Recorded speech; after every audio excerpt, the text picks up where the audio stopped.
Hello. Welcome back to another chapter of The Stars Above. I do believe I distinctly recall saying in the last video that I was trying to remember if this chapter following our last magical chapter was in fact magical. And I couldn't remember. And then I said, I didn't want to have to say whoopsie daisy because I had already made a whoopsie daisy earlier. And we've just been going on and on about whoopsie daisy, and I'm just so tired of whoopsie daisy. I'm over it, you know? So I think I remember saying, fuck it, we'll just call every chapter magical. But lo and behold, here we are. Whoopsie daisy, you know, it's not a magical chapter, not to take away from magical chapters or anything like that, but it's more of a grungy chapter, a little slimy. It's got a lot of grime to it, you know. It's kind of like that.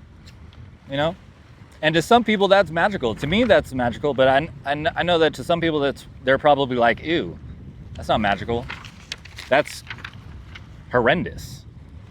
And I say, well, suck one then. You know, kick rocks. Anyway, that brings me to today's sponsor.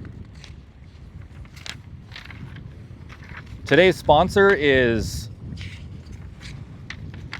Down on Your Luck.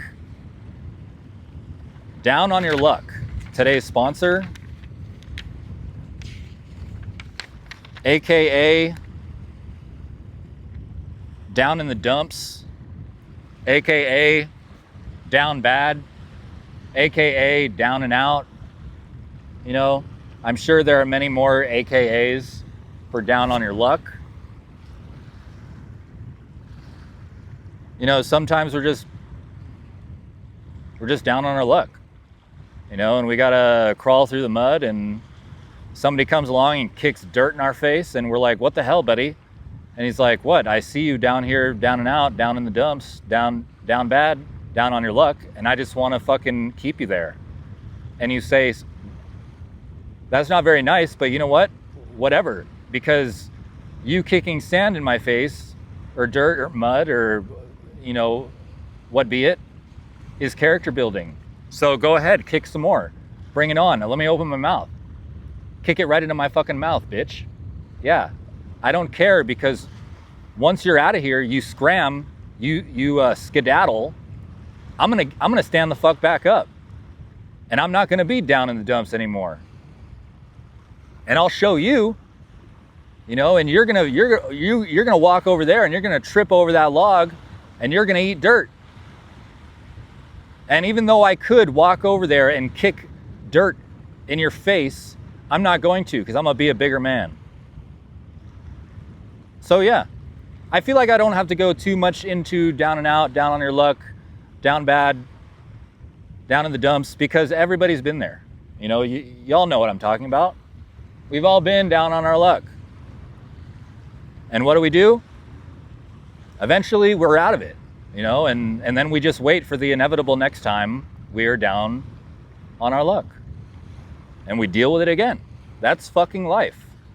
The way she goes, you know? So anyway, I turned my noise reduction down a little bit so that we could hear these beautiful waves behind us, you know, because I feel like it'll kind of set the mood for this kind of grungy, slimy, grimy chapter. It'll bring us a little bit more peace and tranquility. Peace and tranquility. You know? Serenity. Chapter 21. Motel Mafia. Families full-timing highways often sport a nice rig, An RV camper with a 4-piece stovetop and extending patio set for views of national parks. Or a schoolie conversion with handmade cedar bunks for the kids, nicknamed the Cool Bus. They gallivant the open road with a breeze on their backs and warm winds in their sail, dragging ass in search of kicks off Route 66. A life to live, laugh, and love. Or so bumper stickers say. My family didn't have that rig. Just old Yeller, our little moving truck. It didn't have a kitchen, just an abundance of fast food wrappers. There were no beds, just an uncomfortable sheet metal floor.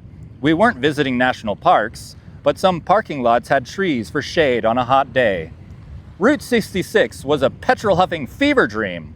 We'd boondock alleyways, hiding from cops on the lookout for a stolen moving truck. Paranoia was a lifestyle.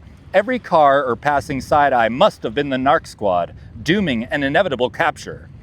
Our bona fide trap truck was a claustrophobic timeshare of which 3 people lived alongside 3 dogs with irritable bowels, squished between junkyard remnants of a past life. Our nights were spent in an area lousy with hotels, motels, and a Holiday Inn, tucked away from major crossroads.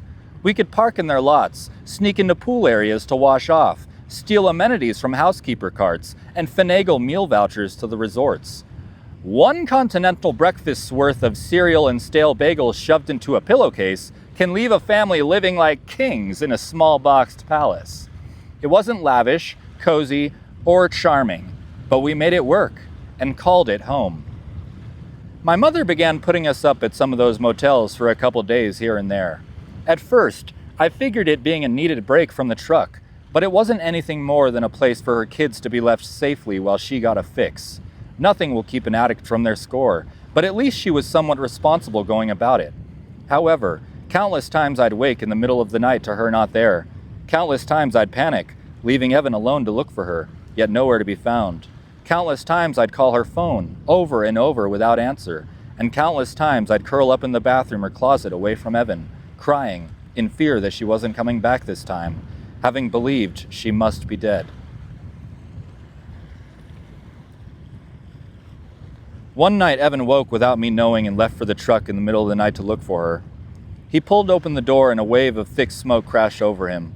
There my mother was, amongst several junkies, smoking crystal and shooting black tar. Quite a sight for his sore 12-year-old eyes. Whether we had a house or not, waking up to her gone wasn't anything new. One moment she'd be there, the next she wasn't. There was never a note left or call answered, only the hope that at some point she'd come back. Sometimes I'd fixate on Evan curled up in the bed, knees to his chin and arms wrapped around legs, staring at the door. It was a familiar pose induced by wretched thought.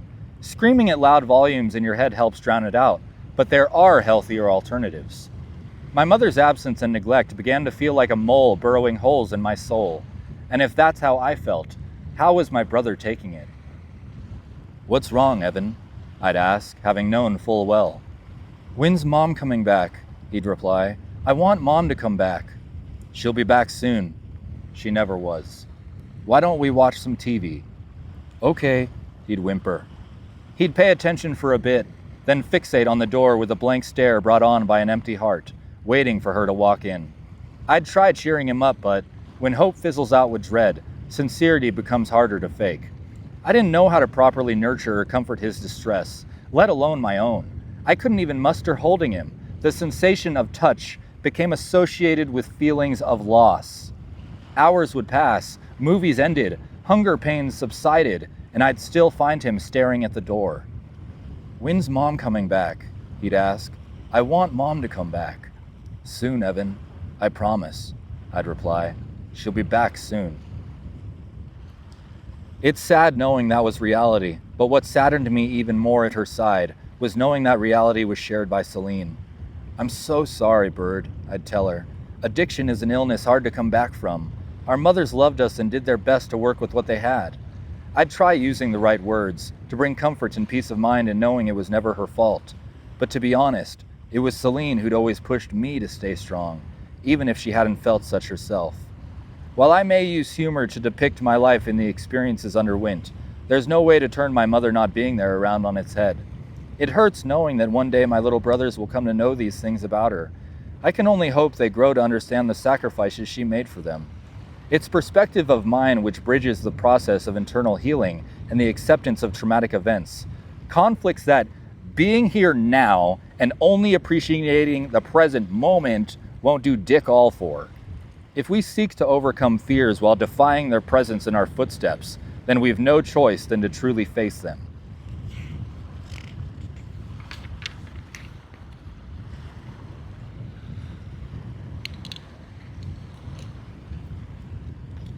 We lived out of Old Yeller for nearly a month before my mother wised up. The outstanding rental fee and explanation of its disappearance weighed more in favor than being caught by the police. She found a cheap storage unit, maxed out credit cards, and dumped the trek at a rental lot. We then checked into our new home, an extended stay motel called the Alibaba. From the outside, it appeared a sultan's palace which replicated the Taj Mahal, but looks are deceiving. That gold spray paint peeling kingdom wasn't a place the cheapest of visitors would stay without having first found rock bottom. Unless meeting up with a call girl or looking to score a fix, it was the wrong part of town. A feeding frenzy for narcs, having been unable to step outside the room without questioning your own involvement in a sting operation. The occupants were a zombified cesspool of PCP and bath salts. And while I didn't stumble upon any dead bodies by the dumpster, that's not to say there weren't many mistaken for dead, but they were simply chasing the dragon. Who am I to pass judgment on such crusades? There's a bum shooting smack over there, telling me I got to beware. We had a 2-bed smoking room riddled with cigarette burns and blood-stained sheets. A blacklight may have revealed slithering trails of sperm, but no hooker frequenting that joint would require wrapping up or pulling out. One could bet their sweet ass they took that nut. It was the shower that was layered with crusted cum. That, and old hair clogging the drain, leaving us to rinse off in a bath of shin-high, dirt and grime-filled water.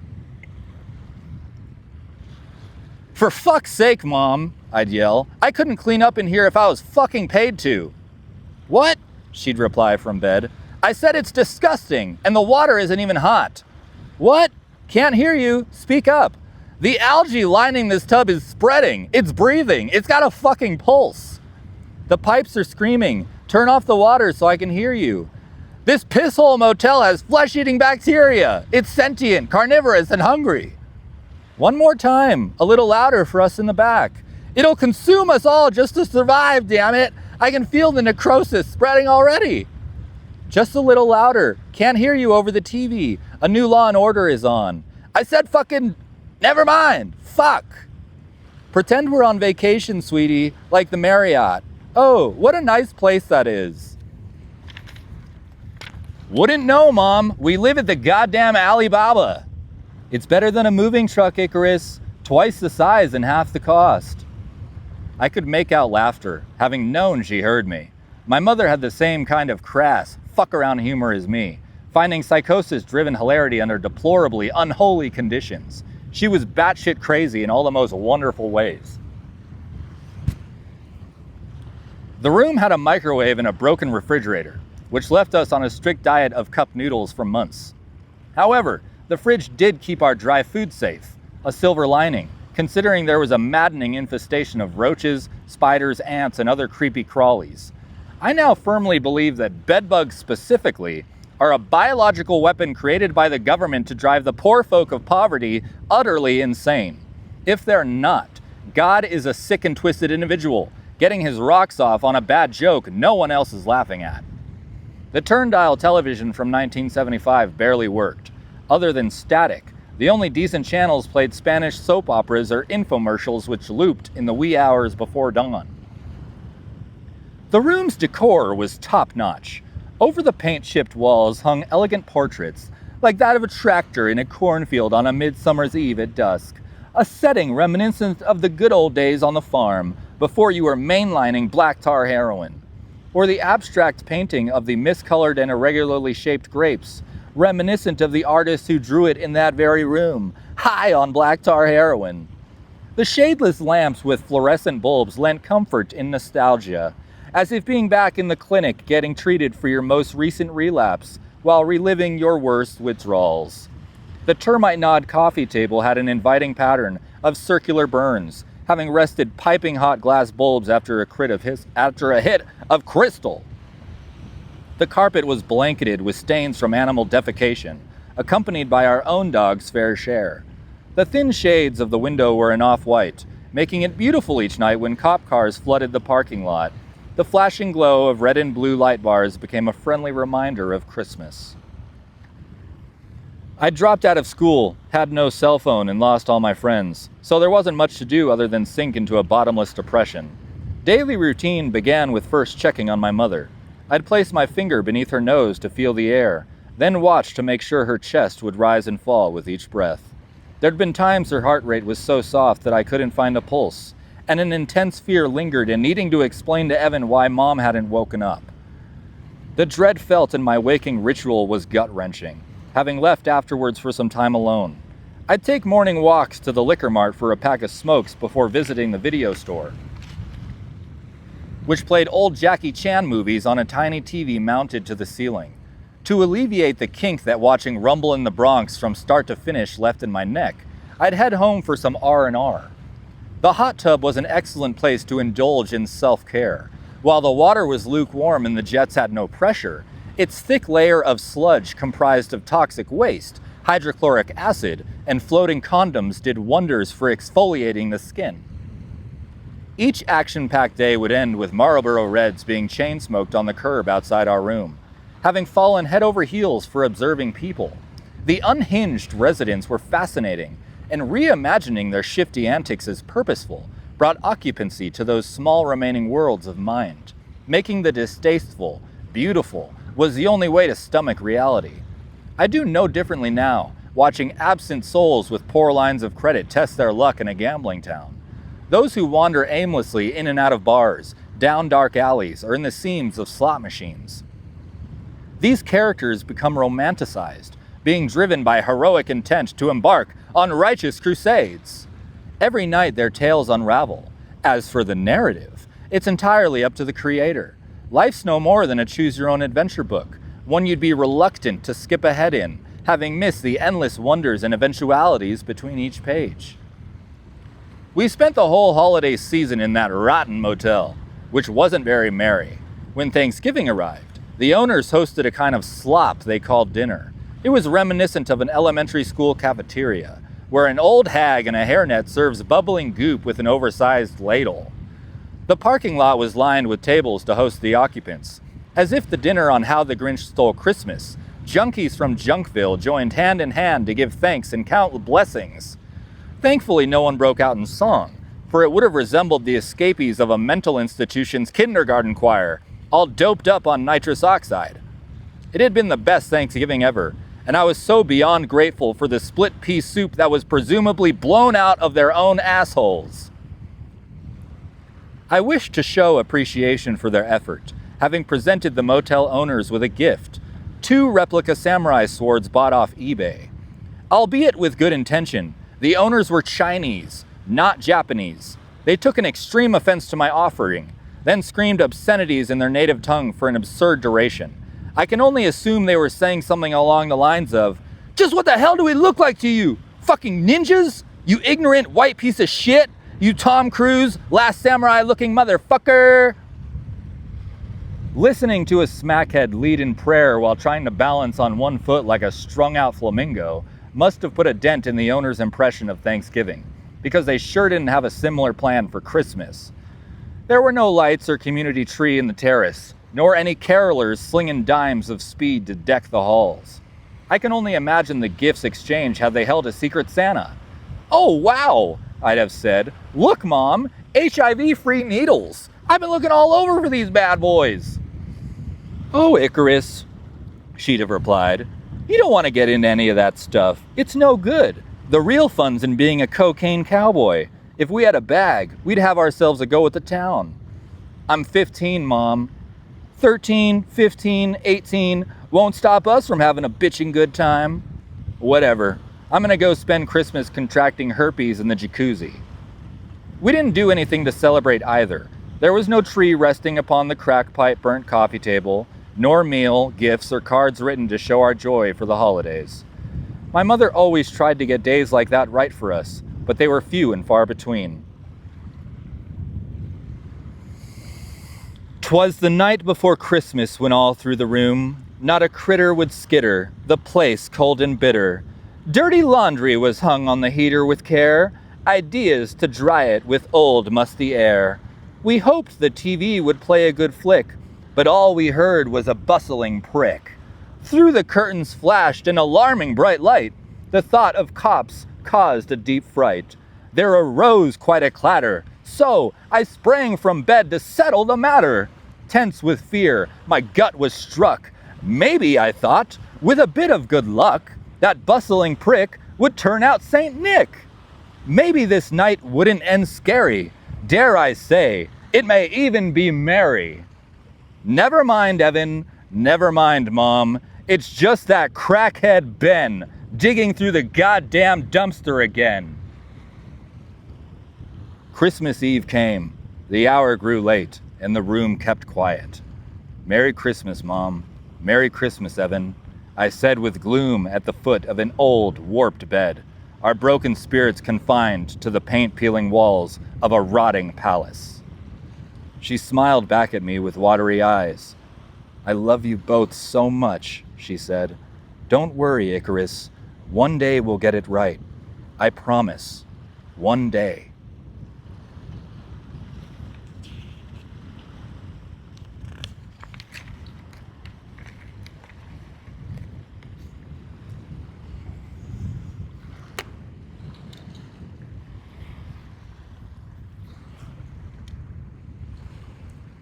That shit sure was slimy.